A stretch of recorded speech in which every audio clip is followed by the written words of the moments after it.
Chapter 1. I come to Lilliput. My father lived in the north of England, but he was not very rich. I was the youngest of 5 brothers. I left school when I was 17 years old. My father could not pay for me after that. I traveled on the ship Antelope to the South Seas. We left Bristol in May 1699. I will not write down everything about our journey on those seas, but I will tell you this.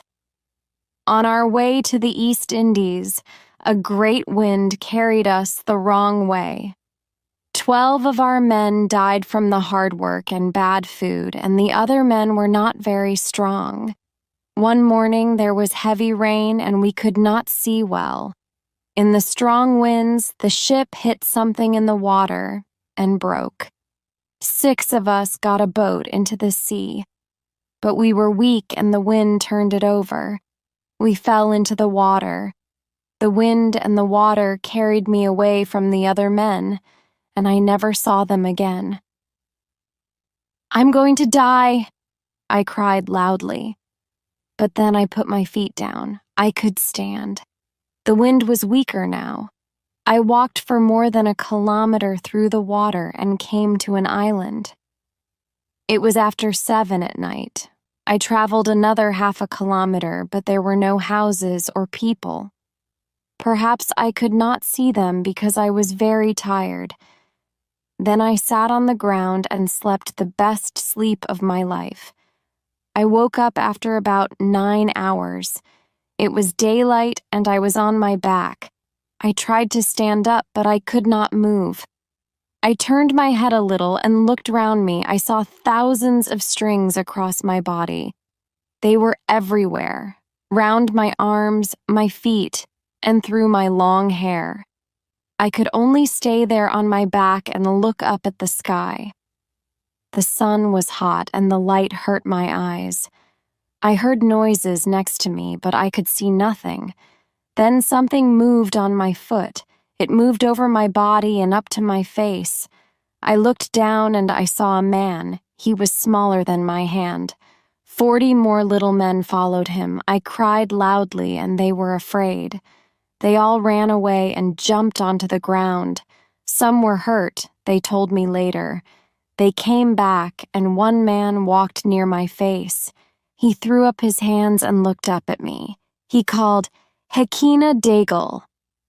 And the other men answered, "Hekina? Daigle Hekina?" I could not understand their language. I pulled very hard and I got one arm up from the ground. I tried to look at this man again. It hurt because it pulled some hair out of my head. I put out my hand and tried to catch some little men, but they ran away. Then I heard a noise and something hurt my hand. 1,000 small swords, I thought. I looked down. They were arrows. Some arrows went into my clothes and I could not feel them, but other arrows went high into the sky and came down on my face. They hurt me and I was afraid for my eyes. I put my hand over my face. I'll stay quiet, I thought. Then I can break the strings tonight. These people can't hurt me very much. They're too small. So I stayed quiet and waited. No more arrows came from the little men, but their noise got louder and louder. There are more people here now, I thought. I heard a sound near my ear. I turned my head to the noise and saw men next to me. They're building something from wood, I thought. It's a table. Now there are 4 men on top of it. I understand they want to talk to me. One of the men on the table was older and larger than the other 3. He wore a beautiful coat. A little boy, his servant, carried the back of this coat above the ground. The older man called Langro Dehul San. 40 people came and cut the strings round my head. Now I could turn and see the people on the table better. Then the man in the long coat began to speak. He spoke very well, and he moved his hands up and down. I began to understand him. He spoke for a long time. Of course, his words were strange to me, but I watched his hands. "We will not hurt you," I understood. "But do not try to run away, or we will kill you." I put up my hand and showed him, "I will stay here." Then I had an idea. I also put my hand to my mouth. "I am hungry." The man understood me. He shouted to the people on the ground. 100 men climbed onto my body and walked up to my mouth. They carried food for me. It came from the king, they told me later. What food is this? I thought. They're giving me very small animals. Then I ate a lot of bread. The people watched me with wide eyes because I ate very quickly. A lot of men came with a very big cup of milk. I drank it and called for another cup. I drank the second cup and asked for a third cup. "There is no more milk in the country," they showed me with their hands. But they were happy because I ate and drank their food. They danced up and down on my body and cried, "Hikina de Ghoul." After my meal, a very important person came to me. He brought a letter from the king. Servants in very fine clothes followed him. He walked up to my face and put the letter near my eyes. Then he spoke, and often turned to the northwest. Their city and their king were there, about a kilometer away, I learned later. The king wants to see me, I understood. I spoke to this man and showed him. "Take these strings off me." But he moved his head. "No, we have to carry you with the strings round you. But we will give you food and drink. We will not hurt you." I remembered their arrows. I don't want to feel them again, I thought. They can carry me. The great man went away. After that, the people made a loud noise and they shouted, "Peplum Ceylon!" Then they came to my head and cut the other strings. Now I could turn my head more than before. I was happy about that. I began to feel very tired, and I slept for about 9 hours. There was something in my food, they told me later. The people brought some wood and pulled me onto it. 900 men worked for 3 hours before I was on the wood. I was asleep. 1,500 of the king's largest horses arrived. After 4 hours, we began our journey. The horses pulled me on my wood, and we traveled for a long time. At night, we slept. 1,000 men with arrows watched me, so I stayed quiet. The next day, at daylight, we moved again. In the middle of the day, we were about 150 meters from the city. The king came out. He walked round me and looked up at me carefully. "Do not climb up onto this man's body," his men told him. "It is too dangerous." We stopped in front of an old church. This was my house now. The great north door was more than a meter high and nearly a meter wide, so I could go into it on my hands. They put a string round one of my feet and tied it to the wall of the church. I could only walk about a meter away from the outside of my door. Chapter 2. My Life in Lille. Early next day, I came out of my house and looked round me. To me, the country of Lilliput was as small as a garden. The tallest trees were about 2 meters high. I turned and looked at the city. Was this little city a picture in a child's book? Across the road from my church, about 6 meters away from me, there was a very big house. I saw people on top of it. The king was there with other men, women, and servants. They're watching me, I thought. After a time, the king came down. He got up on his horse and came nearer me. The horse was afraid of me, the man mountain. It began to jump up and down, but the king, a very good horseman, stayed on his horse. The servants ran to the animal's head and stayed with it. When he could, the king got down. He walked round me, but he never came too near. Men brought me food, and the queen and her young sons watched me from the top of the house. After a time, the king went away. A number of his men stayed and looked after me. "Some of our people want to hurt you," they showed me with their hands. I sat on the ground near the door of my house and tried to sleep. Suddenly, I felt arrows again, and one arrow nearly hit my eye. The king's men caught these bad people, 6 men, and threw them to me. I put 5 men in one hand. I took the other man and put him into my open mouth. He was very afraid, but I laughed and put the 6 men carefully on the ground again. They ran away from me as fast as they could. At this time, I slept on the floor of the church or outside on the ground, but the king said to his workmen, "Make a bed for him." So they brought 600 little beds to my house and made them into one big bed. Then the king and his great men met and discussed me. "Perhaps he is dangerous," said the first man. "We cannot untie his strings." "He eats too much food," said the second man. "The people of our country will be hungry." "Let's kill him now," said the third man.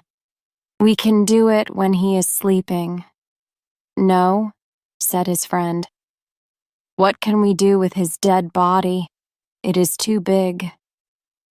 Then a man said to the king, "Some people tried to kill this big man with their arrows, but he was kind to them. He did not hurt them." "This is good," said the king. "We will not kill him now, but we will teach him our language." They did this, and in about 3 weeks I could speak quite well. The king often came to see me and helped my teachers. We began to talk. "Please untie these strings," I asked him. "Not now," he answered. "But I will think about it. First, and do not be angry, my men will look at your things." "I'll happily show your men these things," I answered, "but I'll never hurt you or your people with them."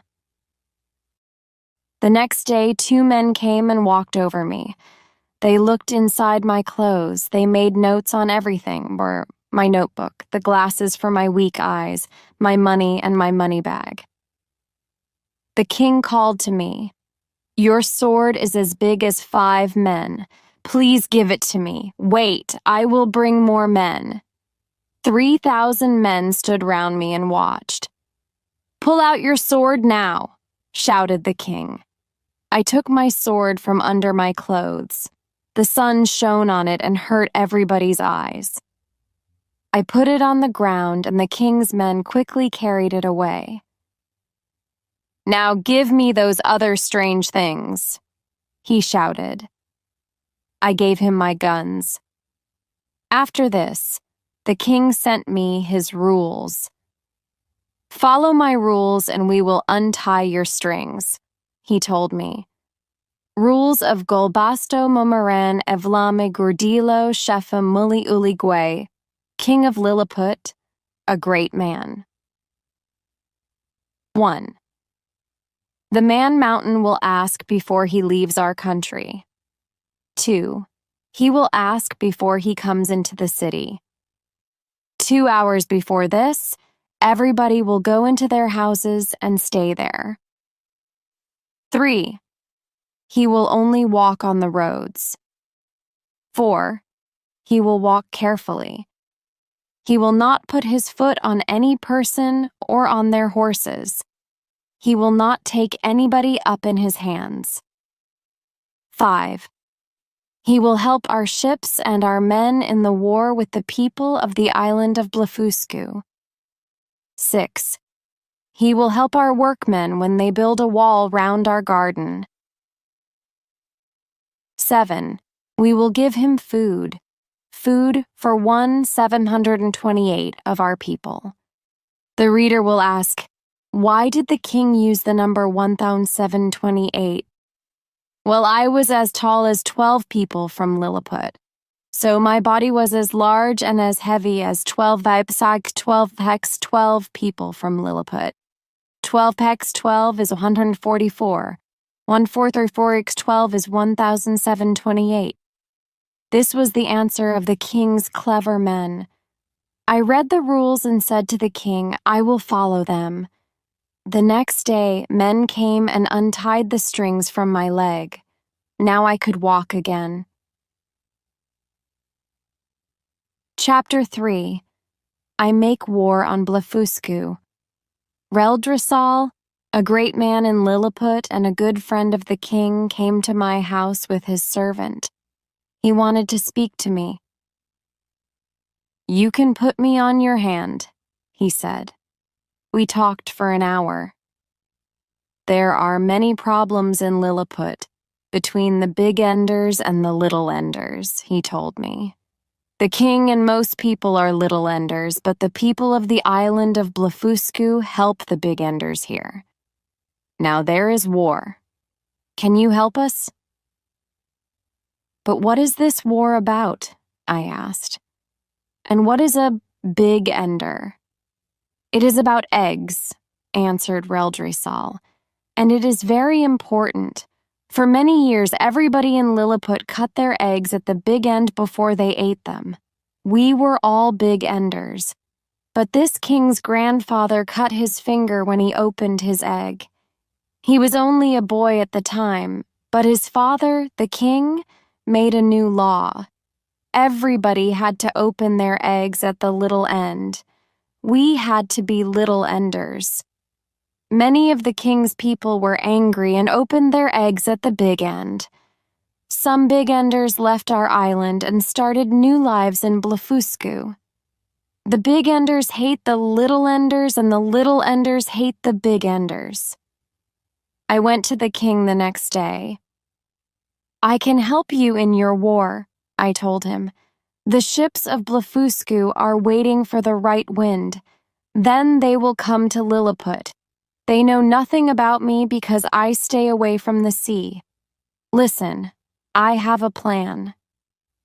The king listened carefully to my words, and he was very happy with my plan. I then went to our ships and asked questions about the sea between the island of Lilliput and the island of Blefuscu. It is not more than 1.5 meters or 2 meters to the bottom of the sea. They told me I found some very strong string. Then I left my shoes on the dry ground and walked into the water.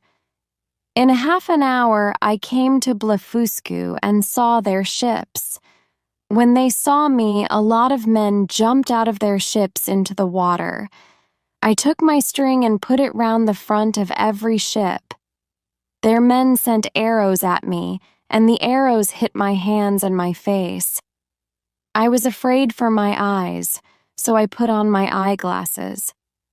Then I pulled the 40 largest Blefuscu ships after me through the water, and so I came back to Lilliput. The king and his great men could only see the ships from Blefuscu because only my head was above the water. But when I came nearer, I called, I did this for the greatest king of Lilliput. Thank you, the king said. Will you go back to Blefuscu and bring the other ships? Then I will be king of their country. Its people can work for me and be my servants. I can kill the big enders. Then I will be king of the world. No, I won't help you with that. I said. "Don't kill those people. It's wrong." He was very angry. And from that time, some of the king's friends began to talk about me unkindly. Perhaps they'll kill me now or send me away, I thought when I heard this. About 3 weeks later, 6 important men came from Blefuscu to Lilliput. They wanted to end the war. They brought 500 other men with them, helpers, writers, and servants. The king of Lilliput listened to them.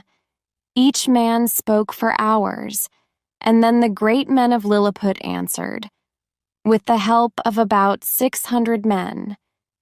In the end, the men from Blefuscu and the men of Lilliput wrote their names on a paper. That ended the war between their two countries. Don't take too much from the people of Blefuscu. They'll be unhappy again, I told the king's great men, and they listened to me. So the king of Blefuscu was very happy. He sent me a letter. He wanted me to visit his country. Do you remember the rules of the king of Lilliput? The first rule said, "The man mountain will ask before he leaves the country." I knew this rule, but I thought, the king won't say no. I won't ask him. So I got ready for my journey. That night, one of the king's men, a good friend, came to my house.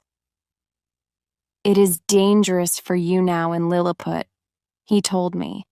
"The king is afraid. Perhaps you will start another war in Blefuscu and fight us from there. His men want to hurt your eyes, then they will give you no food. You will die." I was angry, but then I thought, these people were very kind to me. They're not bad people, only stupid. I'll go to Blefuscu. I took the king's largest ship. I put my clothes and my other things in it. Then I walked through the water and pulled the ship after me.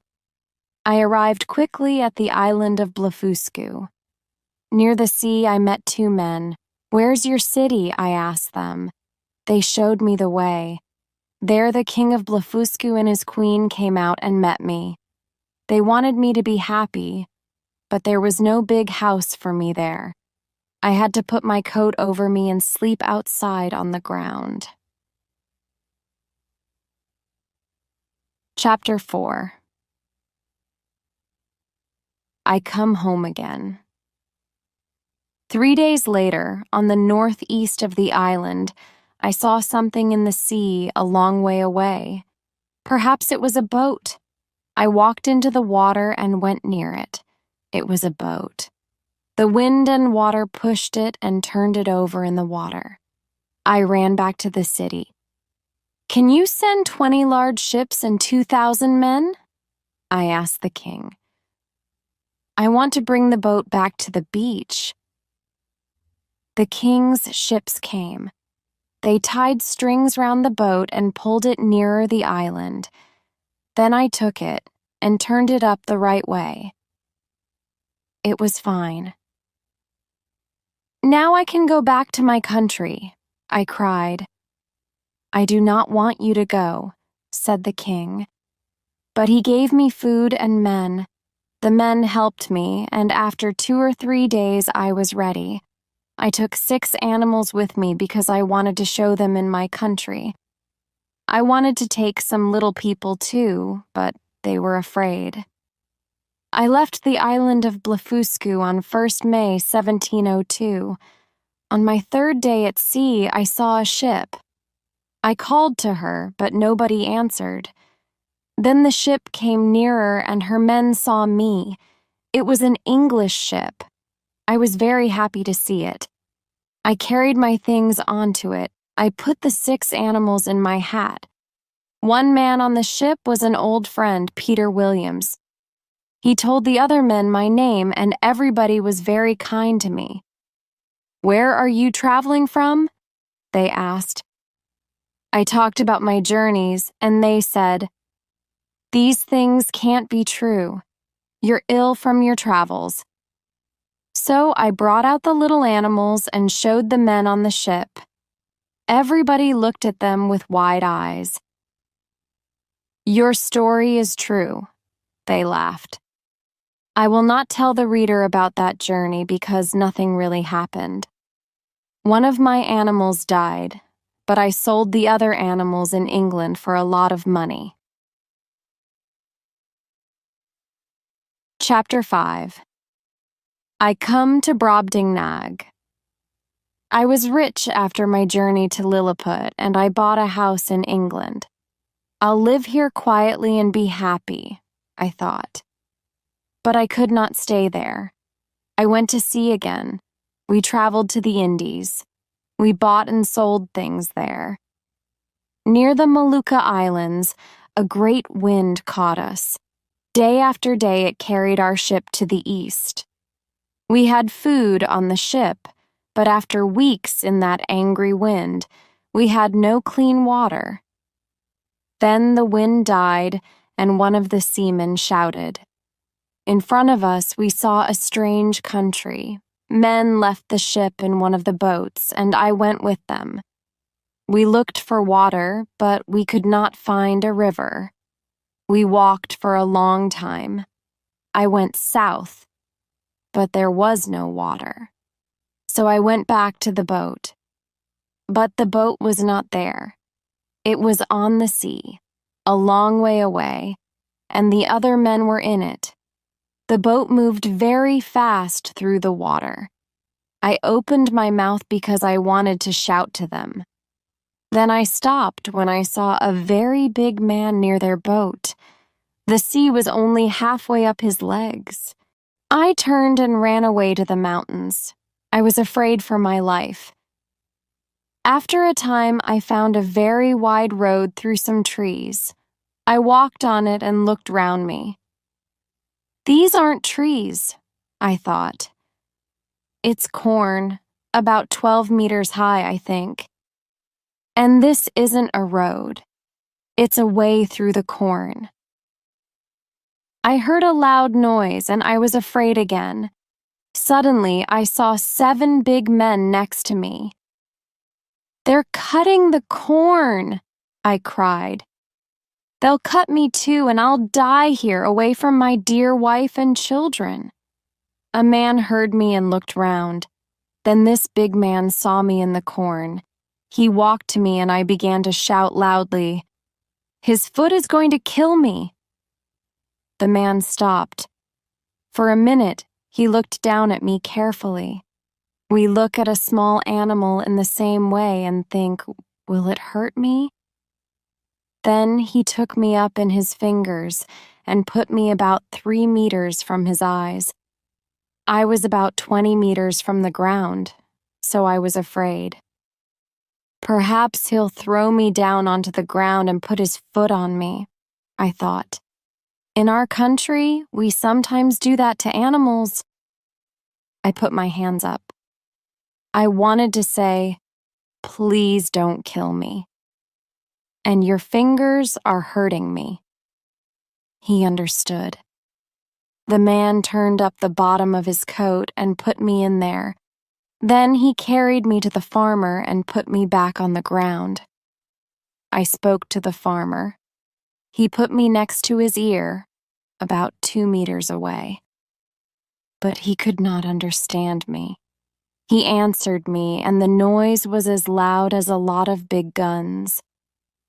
I could not understand his words. The farmer carried me carefully to his house.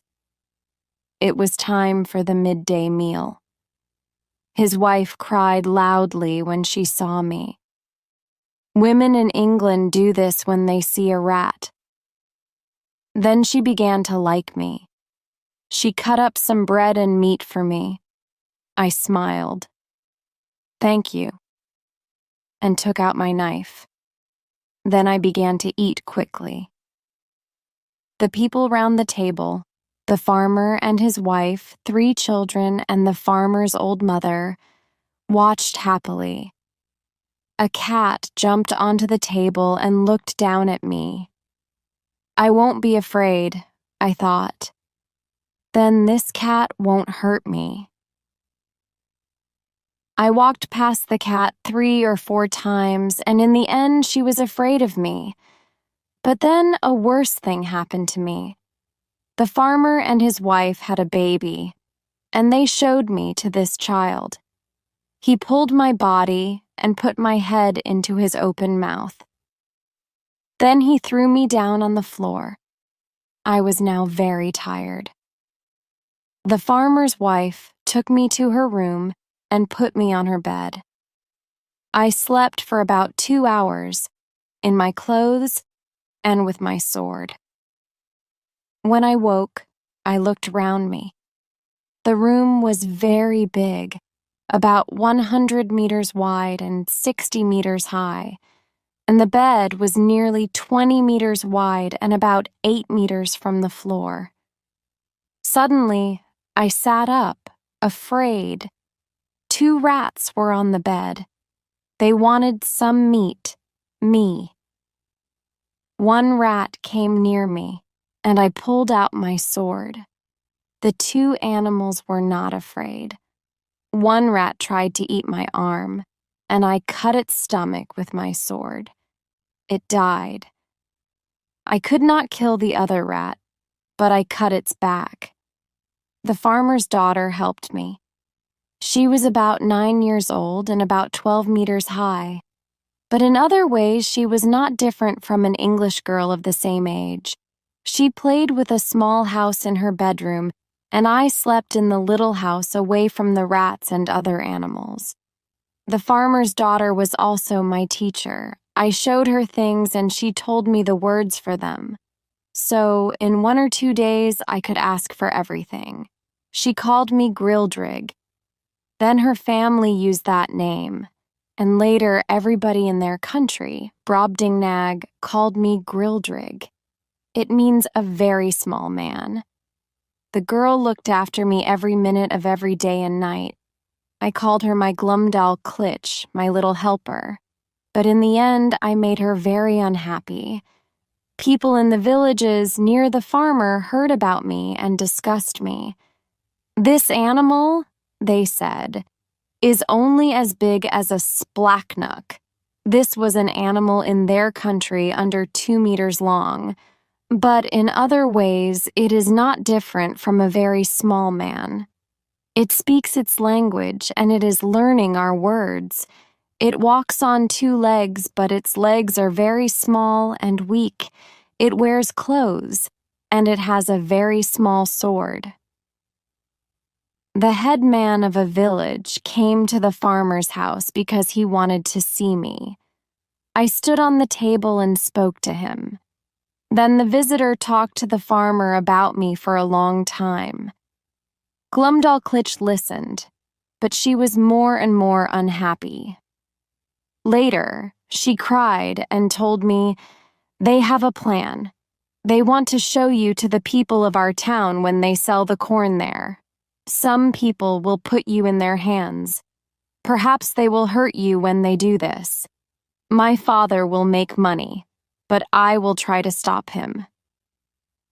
But she could not stop her father. One day he took me to the nearest town. His workman made a box for me with a little door in it. He carried me in this on his horse, and his daughter sat behind him. I had a very bad journey. The horse moved up and down as quickly as a ship in an angry wind. The town was only 40 kilometers away, about half an hour's journey. But I was tired when I arrived. Then the farmer found a room and showed me on a table to about 30 people every time. Glumdal Klitsch stood on a chair next to the table and helped me. She asked me questions. I knew the answers now. "What is your name?" she asked in the language of Brobdingnag. "My name," I said in the same language, "is Lemuel Gulliver." I had to shout, "Where do you come from?" "I come from England." "Why are you very small?" "I am not small. I am as big as the other men in England. You and your people are very, very big." The people laughed then. The loud noise hurt my ears and made me ill. Then I had to walk on the table and drink. I pulled out my sword and showed them an English sword fight. And I had to do a lot of other things. The farmer showed me 12 times that day. After that, and after a very bad journey back to the farmer's house, I was very tired and ill. I did not get better. The farmer wanted more and more money. He began to show me every day at his farm, and people came from a long way away. Glumdalclitch cried because I was very weak. "What can I do?" she said. Chapter 6. I Meet the King and Queen. I was very ill now. "I think he is going to die," said the farmer. "I will show him more before he dies. Then I can make more money." He began to show me in the big cities. The first was Lorbrulgrud, the greatest city in Brobdingnag. The king lived there. He wanted the farmer to show me to the queen. Perhaps the queen will help me, I thought. The queen asked me some questions about my country and my travels, and I answered them. "Would you like to live here?" she asked me in her language. "Yes," I answered. "But I work for the farmer. I'm his servant. I'll have to stay with him." "Perhaps he will sell you to me," the queen answered. The queen bought me from the farmer for a lot of money. "Can his daughter work for you?" I asked the queen. "She's a good friend. I don't want to leave her." Glumdalclitch came with me and we were very happy. One day the queen took me to the king. He was very busy with his books and papers. He looked at me on his wife's hand, but only quickly. "So you like splachnuts now?" he laughed. The queen laughed with him and put me in front of the king. He asked me some questions, and I told him my name and about my travels. He sent for his men. They watched me, and they talked about me for hours. Then they spoke to the king. "This thing," they said, "is not an animal. It cannot fly or run very fast. It cannot climb trees or run away under the ground. It is not a very small person because it is smaller than the smallest person in the world. It is a thing, and nobody planned this thing. It is a mistake." I spoke to the king. "I'm not a thing," I said. "In my country, there are millions of men and women of my size. The animals, trees, and houses are the right size for us. We have our language, our ruler, and our laws." I told him about England and the other countries of Europe. He listened carefully. Then he sent his men away. "I want to hear more from this little man," he told the queen. "Build a house for him." The queen sent for the best woodworker in the country, and he made a box for me. He was a very good worker, and in 3 weeks I had a big room. It was about 5 meters long, 5 meters wide, and 3 meters high. It had 2 windows and a door. Glumdalclitch could open the top and clean the room. She took my bed out in the morning and put it in at night. The queen liked me very much. At dinner time, I sat at my table on her dinner table. The queen always cut my food as small as she could. Then I cut it again with my knife and ate it slowly. On Wednesdays, nobody worked, and every Wednesday, the king had dinner with his family. Then the king liked to have me and my table near him. He asked me questions about Europe and its people, its laws and ideas and its rulers. I spoke to him about our wars, our great rich families, the fights between our churchmen, our rulers, and Parliament. The king laughed and made a loud noise. He said to the queen, "Now we know that we are stupid. We think we are important people, but these funny little people think they are important. Perhaps they build a lot of houses in the same place and call them cities. Perhaps they fight and say bad things about one friend to another friend. Perhaps they are not very different from other people." Of course I was angry. How can he say these things about England, I thought. England is a good and great country. We win wars. Was I right when I was angry? To me, these people were not big and ugly and noisy now. Perhaps I will laugh at the people in my country when I see them again. The king was very interested. He often asked for me. I had to talk about my country, and I did that happily. My country, I told him, is really 3 great countries under one great ruler. The 3 countries are in 2 islands, but we also have places in America. But there were people in America before the Europeans went there, he said. Why don't these people have an American ruler? I tried to tell him the answer to this, but he could not understand. Then I told him about our English Parliament. It makes the laws for our country, I said. There are 2 houses in this Parliament. One is the House of Lords. Some great families have a place in this house. A father gives this place to his son when he dies. The House of Lords helps the king or queen. It discusses the laws from the other house, the House of Commons. The king had more questions. How do these men learn about? Very important men had the word Lord in front of their name the laws, he asked. It is difficult work. They have to know that a law is good for the country, and not for them. Do they learn these things when they are boys or young men? No, I answered. They learn when they go to the House of Lords. Before that, they learn to kill animals, and they learn to fight. The House of Commons is very different. The people of the country send men to it, and those men speak for them.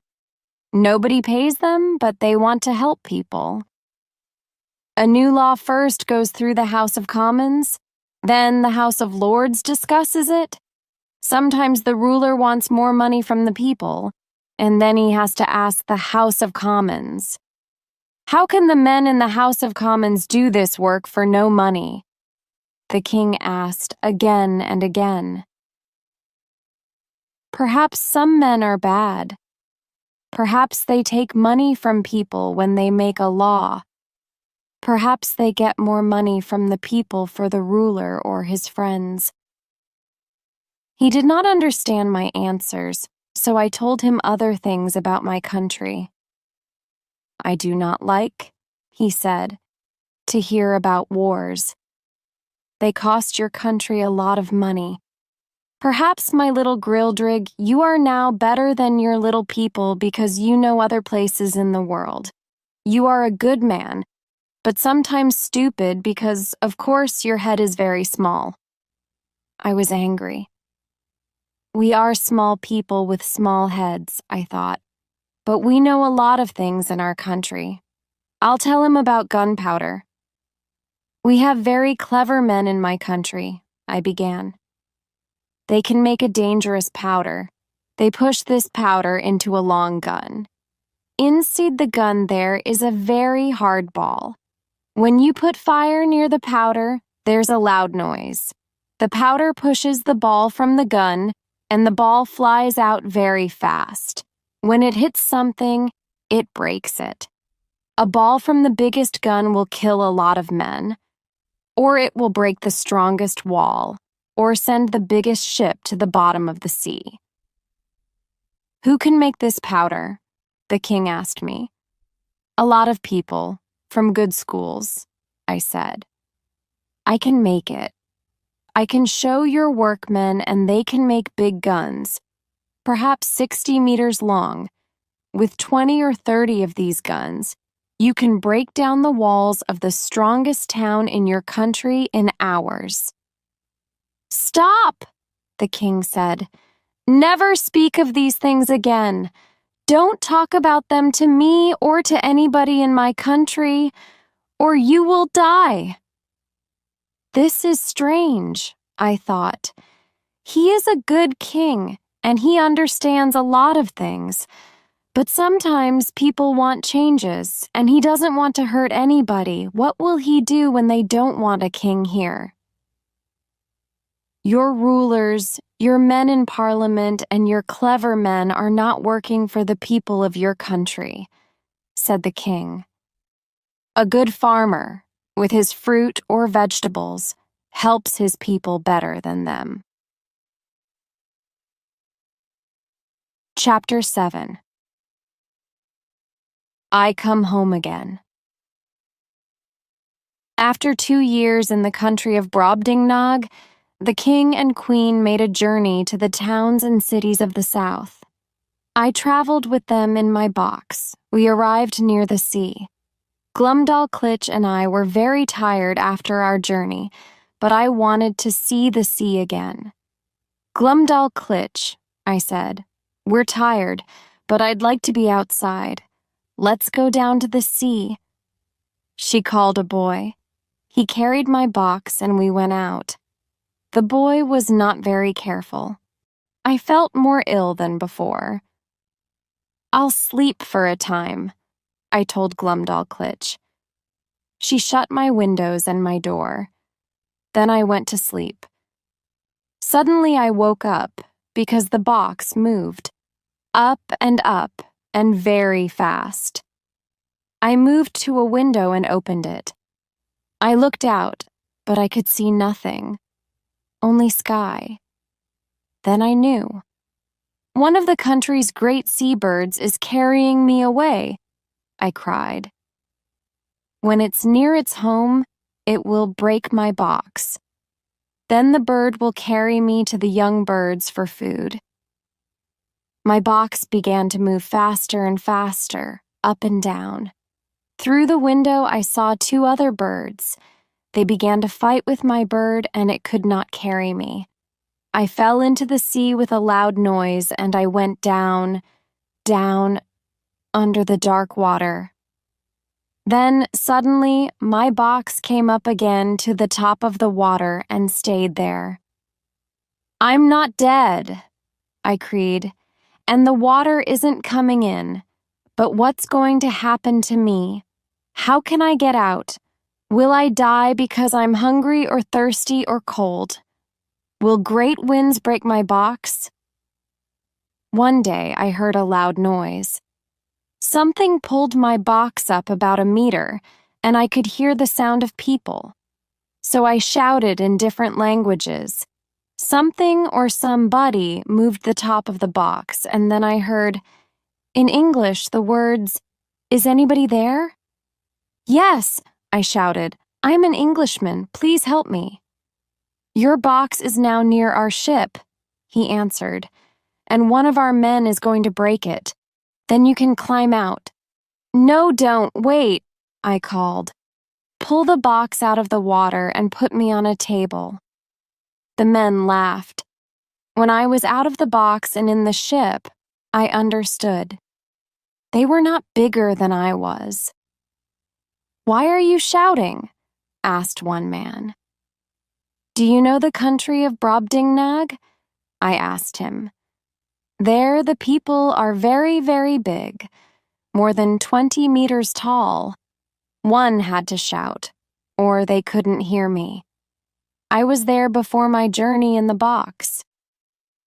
"This can't be true," he said. So I showed him the things in my box. When he saw a tooth from one of the king's servants, he laughed. It was nearly 1/2 meter long. "Please, can I have it?" he asked. After that, he was kind to me. "When you're in England again, you'll have to write down your story," he said. Then I traveled home to my family. It was strange in a world with people of my size. Am I in Lilliput again? I thought. I could not see my wife and children because I always looked up at the sky.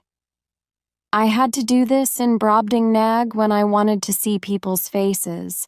My family and friends talked about me. "He's ill after his travels," said one friend. "He isn't going to see again," said my wife. But I traveled again, and you will read about that journey in my next story. Chapter 8. Houyhnhams and Yahoos.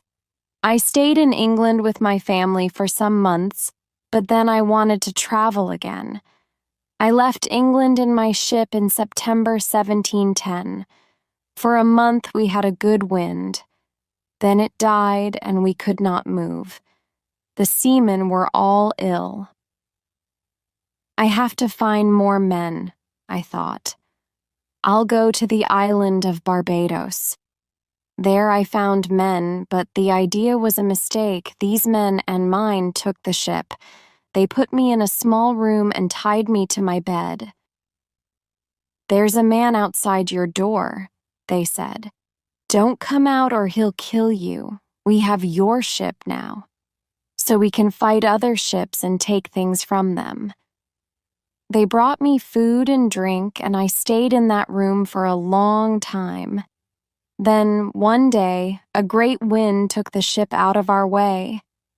In May 1711, the other men saw a beach and they took me to it in the ship's small boat. "What country is this?" I asked them. They said nothing and left me there. I began to walk away from the sea. I had my sword with me, and I was happy about that. When I came to a road, I walked carefully. I was afraid of arrows. I saw some animals near the road and other animals up in the trees. They were very dirty and very ugly. The bigger animals had a lot of hair on their heads, their faces and their backs, and on the front of their legs and feet. The smaller animals had longer hair on their heads, but not much hair on their bodies. Their hair was different colors: brown, red, black, and yellow. I hated these animals. When I looked at them, I felt ill. I walked again. Perhaps I will meet some men and they'll help me, I thought. Suddenly I met one of these ugly animals on the road. He stopped and looked hard at me. This made his face uglier. He put out his front foot and I hit him with my sword. "You will not hurt me, you ugly animal," I cried. I did not want to hurt him too much. But he made a loud noise and about 40 more animals ran to him. They shouted at me and made angry noises. I moved to a tree and stood with my back to it. I used my sword, but some animals climbed up the tree. From there, they threw things down at me. Suddenly, the animals all ran away quickly. I left the tree and started on the road again. Why are they so afraid? I thought. Then I saw the answer to my question. It was a horse. He saw me and stopped in front of me. Then this horse looked carefully at my face and hands and feet. He walked round and round me. I tried to walk away, but he stopped again in front of me. I put my hand on his back. We do this in England when we meet a strange horse. But the horse did not like it. He put up his left front foot and pushed away my hand. Then he made the sounds of a horse again and again, but each sound was different. Is he speaking a language? I thought. Another horse arrived and the two horses made noises. They're having a conversation, I thought. I was a little afraid and I began to walk away. But the first horse, a gray horse, made a sound. I understood. He wanted me stop. The two horses came near me and looked carefully at my face and hands. The gray horse moved my hat with his right foot and it fell to the ground. I put it on again. The other horse, a brown horse, felt my coat, then my clothes. He hurt me and I shouted loudly, "I'm an Englishman. Please, can I sit on your back and go to a town or village?"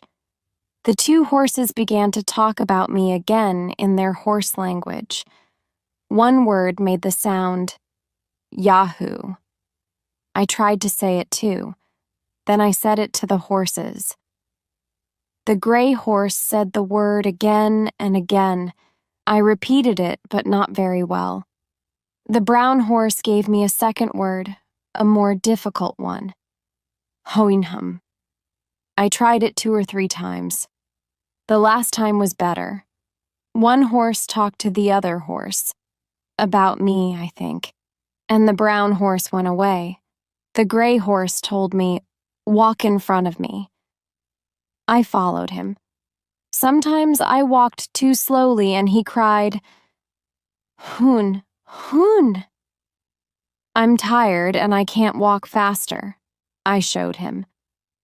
"Can I sit on the ground?" Then the horse stood quietly and I sat down. We traveled for 5 kilometers before we arrived at a house. I began to look for people. They teach their horses well in this country, I thought. Now I'll meet the owner of this fine horse and he can help me. But there were no people in the first room of the house, only horses. I followed the horse into the second room, then the third room. I waited for people. The gray horse made a sound, and a smaller horse and 2 young horses came. They looked at me. This is the horse's house, I thought. The gray horse is the owner, and these are his wife and children. The servants are horses too. But how can this be true? The wife looked at me in an unfriendly way. She turned to the gray horse and spoke to him. I heard the word Yahoo. He moved his head and said, "Hoon, hoon." So I followed him. We went to another house, and in it there were 3 of those ugly, hairy animals. They could not leave because there was strong string round them. The other end of the string was in the wall. The gray horse called a young red-brown horse, a servant, and the servant untied one of the animals. He put that ugly, hairy animal next to me. The owner and his servant looked carefully at the animal, then at me. Again, I heard the word Yahoo. Then I understood. This ugly animal was not very different from a man. He had front feet and I had hands. My feet and the Yahoo's feet were the same. The horses could not see that, because I wore shoes. Our bodies were the same too. But the horses could not see that because I wore clothes. The red-brown horse gave me different foods. The Yahoos ate meat, but I could not eat it. It was too hard and dirty. Then the horse gave me horse food, but it was too dry for me. I'll have to meet some men, I thought, or I'll die. And these Yahoos are not men. I put my hands to my mouth. I am thirsty. The horses gave me milk. Later I made bread from the dry horse food. Sometimes I caught a bird or a small animal and ate that. With this food and some fruit from the trees, I lived a very good life. I was never ill on that island. At night, the gray horse, I will call him my owner, talked to his servants about me. They found a place for me near the horse's house, and not too near the Yahoos. I slept there. Chapter 9. The Life of the Houyhnhnms. I wanted to learn the language of these horses, the Houyhnhnms. The gray horse, his family and his servants wanted to teach me. Why? Because they wanted the answer to this important question. Can an animal, me, think? My owner wanted to learn about me, so he gave a lot of time to me. You do not walk on your front feet. Why not? He asked. We call them hands, I told him, and we don't walk on them in my country. Your nose is too big. It is the right size for men of my age. The Yahoos work for us on the farm, but they do not work well. Nobody can teach them. You are a good Yahoo. You learn and work well. But I'm not a Yahoo, I said angrily when I heard this. I hate these ugly, dirty animals. You hate them, and I hate them too. Please don't call me a Yahoo. My owner wanted to know a lot of things, and he asked me a lot of questions. Where do you come from? Who taught you to think? Nobody can teach the Yahoos to think. I came over the sea from another country in a ship. You make ships from wood, I told him. The other men on the ship brought me here and went away. It is not possible, he answered. No animal can make something from wood and go across the sea in it. Your words are a mistake. I could not understand these last words. Later, I understood. There is no word in the Houyhnhnms language for untrue. They use language because they want somebody to understand. When the speaker's words are not true, the words are stupid. They are a mistake because the hearer cannot understand him. So, why did the speaker speak? We talked again and again. Who are the rulers in your country? He asked me. You call them Yahoos, I answered. Do you have Houyhnhnms there? Yes, I said. We call them horses. There are many horses in my country. Yahoo servants look after them. They give them food and make their beds. We like horses. They are strong and they run well. We sit on them when we travel, and they run and jump for us. How can you use them in that way? Asked my owner angrily. The Houyhnhnms use Yahoos. They work on the farms, they pull things and carry things. There are houses for them, but the houses are not too near the horses' houses. When they are not working, they stay outside. The Yahoos love to be dirty, and the Houyhnhnms cannot understand that. Other animals like to be clean. I was clean. In this way, I was different from the Yahoos. The Houyhnhnms saw this and liked me for it. One day, I talked to my owner about the wars in my country. We had a long war with another country, France, I told him. More than 1 million men died. Why do you have wars? He asked. Sometimes the rulers want more cities, I answered. Then a strong country fights a weak country. The winner takes the weak country, and then the other people are his servants. But you Yahoos cannot hurt other people with your teeth, he said. Our Yahoos hurt other Yahoos in this way. Your words are a mistake. I told him about the guns and gunpowder in my country. We can kill a lot of people with one big gun. He stopped me. I do not like our Yahoos, he said. But they do not think. They are stupid. They fight for food, for the best places, or because they want to fight. You yahoos can think, so why do you fight? That is worse. He's calling us yahoos again, I thought. I'll tell him about the good things in my country.